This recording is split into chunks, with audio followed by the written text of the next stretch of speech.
Accident થયો હતો ક્યાં આગળ? બગોદરા હાઈવે પર. કેવી રીતે થયો હતો? ચાલતા જતો હતો કે પછી ગાડી ઠોકર મારી જતી. પાછળથી ગાડી તમને ઠોકર મારી દીધી? કોણ છે તમારા ઘરમાં? કોણ કોણ છે બીજું? કોઈ નહીં, મા બાપ મરી ગયા. પછી એકલો જ છું. તમારી પત્ની? નથી. લગ્ન 18 ની ઉંમરે 85. અચ્છા, 18 ની ઉંમરમાં તમારે આવું થઈ ગયું હતું. આ તો પછી લગ્ન કર્યા જ નહીં? તો અત્યારે કોઈ છે નહીં તમારું? કોઈ નહીં. તો અત્યાર સુધી ક્યાં રહેતા હતા તમે? સાકોદરા રહેતો હતો, ગામમાંથી ખાવાનું લાઈન ખાતો હતો. ઓહ, તો પછી એમનું ક્યાંનું એડ્રેસ મળ્યું તમને?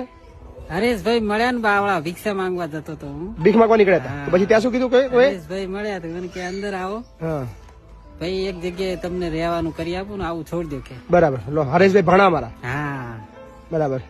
હરેશ ભાણો અમારા બહુ સેવા કેવા વ્યક્તિ છે. હા. બગોદરાની અંદર ખૂબ સરસ કામ કરે છે અને એમને તમને અમારા ફોલોવર છે એટલે તમને સૂચના આપી કે તમને વ્યવસ્થા કરી આપો. હા. કેટલા દિવસ થયા આગળ આય?